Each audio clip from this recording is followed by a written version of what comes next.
Order in the court. How to be powerful? Ask any individual, be it a child of 5 years or a man or woman of 50 years. All they aspire to get is power. This 5 letter word is so powerful that I can see your eyes popping out even while reading and listening to it. The reason is very obvious. You don't have to look into the thesaurus to find the meaning.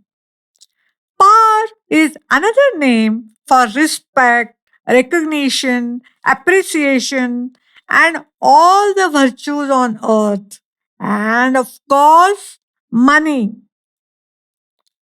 Why do you think people yearn to get to the top position? A school teacher aspires to become a principal, and a lecturer looks forward to heading his department because so many advantages accrue from the chair that they aspire to occupy.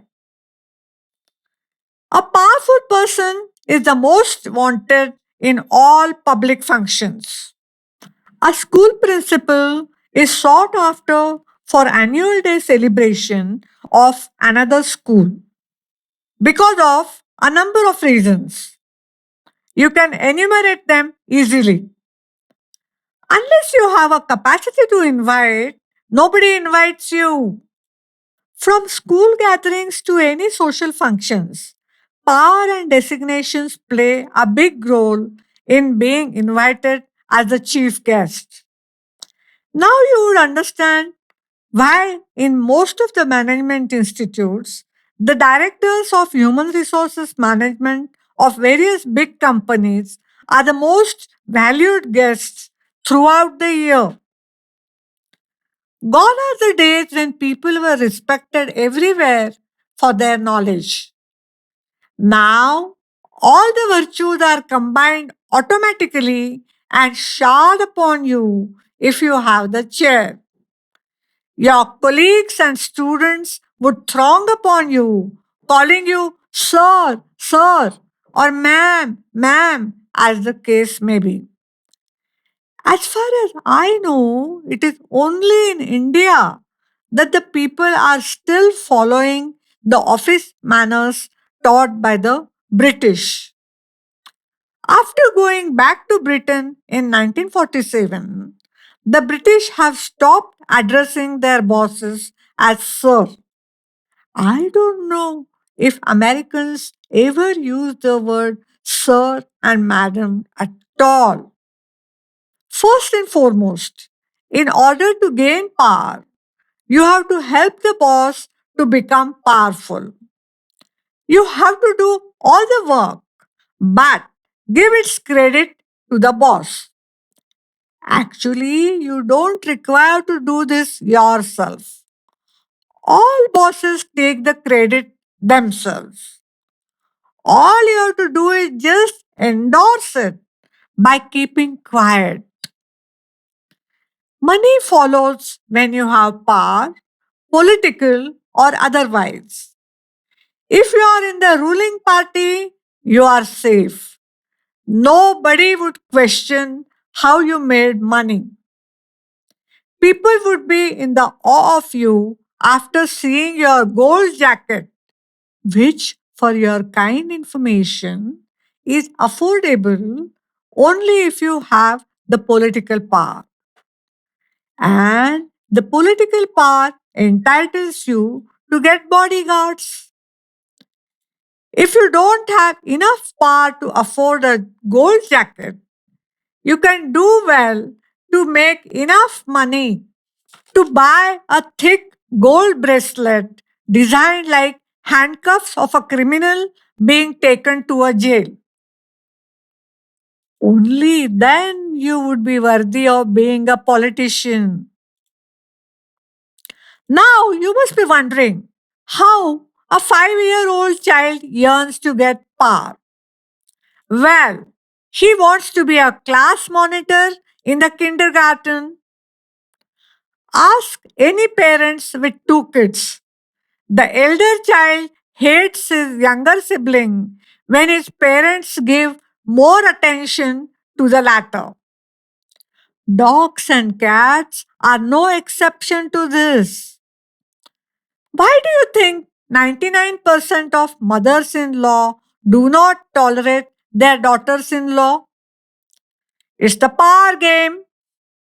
They play a cat and mouse game between them in matters of household chores and the monthly expenditure on household provisions.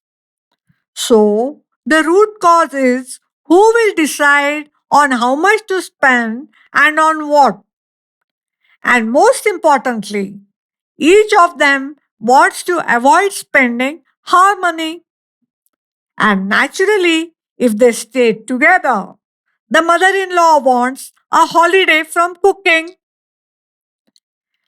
I'm sure many of you must have observed this in a number of houses, but perhaps not in your own because you turn a blind eye to your own faults. It's more important to look powerful even if you don't possess it. Well, I'm giving you some tips for your power at the workplace. It's an art to show off your power, irrespective of whether you have it or not. You have to exhibit your power by hinting all the time that you move about with the rich and famous. Surely by name dropping, but it requires some homework. My ex boss always used to meet the rich and famous at the golf course. Naturally, you would never run into the rich and famous in the vegetable market and buying onions and potatoes. So, the moment my boss uttered the word golf, I would nod smilingly. Who would ever get to see the boss playing golf?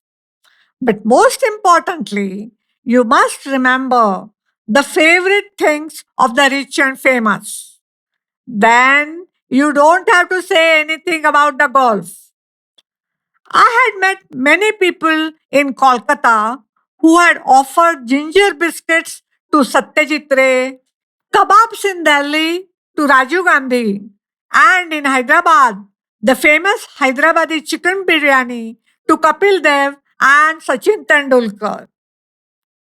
Well, the influential people may not be your close relatives, but you establish and show off your relation with them through your wife's cousin. Now, this is okay for the privileged who get to see the glimpse of the celebrities whose acquaintance they can claim. But what about the poor who also want to be powerful?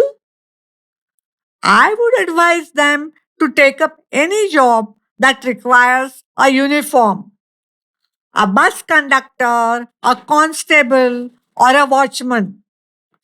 Irrespective of their monthly income, they get the power sheerly by virtue of their uniform. They may be at the lowest grade in the hierarchy, but the uniform makes them feel powerful enough to shout at people. For gaining power in office, you have to climb the corporate ladder very fast.